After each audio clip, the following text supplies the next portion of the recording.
உடலில் எங்கு வேண்டுமானாலும் விருப்பப்பட்ட உருவத்தை டாட்டூ குத்திக்கொள்ளும் வசதி வந்தாலும் வந்தது, இளசுகள் செய்யும் விபரீத செயல்களுக்கு எல்லை இல்லாமல் போய்விட்டது.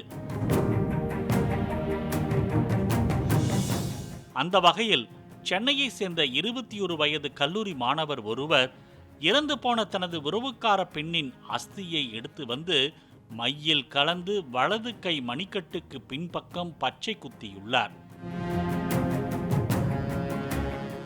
தேவதையின் ரெக்கை போல டாட்டு போட்டுக் கொண்டதோடு கல்லறையில் எழுதுவது போல அந்த பெண் மரணித்த தேதியையும் கையில் பச்சை குத்தியதாக கூறப்படுகிறது. அஸ்தியால் கையில் பச்சை குத்திய பின்னர் உடல் ரீதியாகவும் மன ரீதியாகவும் பாதிக்கப்பட்ட அந்த மாணவர் தூக்கமின்றி சுற்றி உள்ளார். மருத்துவம் பார்த்தும் சரியாகவில்லை.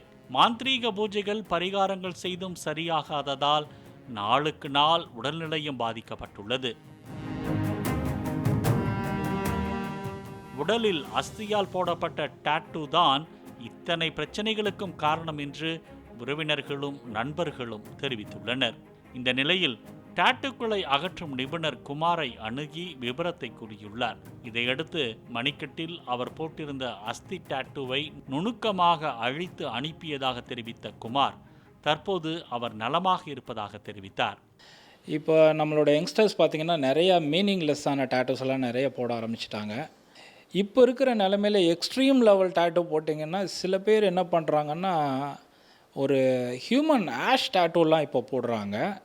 ஹியூமன் ஆஷ் டாட்டூன்றது கண்டிப்பாக போடவே கூடாது. என்ன ரீசன்னா, என்கிட்ட ஒரு டாட்டூ ரிமூவலுக்கு வந்திருந்தாங்க. ஒரு பையன் வந்துட்டு ஜஸ்ட்டு அவர் ஒரு 21 இயர்ஸ் ஓல்டு ஆர் சம்திங், அவ்வளோதான். அவர் வரும்போதே ஒரு மென்டலி அன்ஸ்டேபிள்டு பொசிஷனில் தான் வந்திருந்தார்.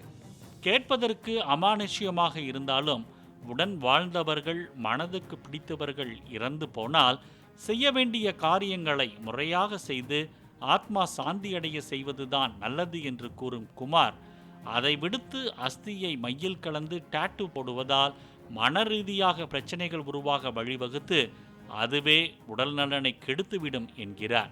அவங்கள இழுத்து பிடிச்சி அந்த ஆஷை எடுத்துகிட்டு வந்து அந்த உடம்புல டாட்டூ போட்டுக்கிட்டு இருக்கிறனால கண்டிப்பாக ஒரு நெகட்டிவ் தாட்ஸ் தான் இருக்க முடியும். இறந்ததுக்கப்புறம் அவங்க வந்து ஃப்ரீ பேர்ட் மாதிரி.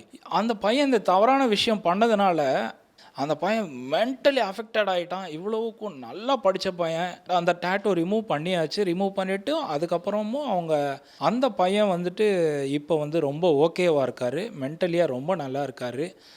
ஸோ இது ஜஸ்ட் அன் எக்ஸாம்பிள். எந்த டாட்டூ நீங்கள் போட்டாலும் ரொம்ப மீனிங்கை நல்லா திங்க் பண்ணிவிட்டு நீங்கள் டாட்டூ போடுங்க. பாலிமர் செய்திகளுக்காக செய்தியாளர் வினோத்குமார்.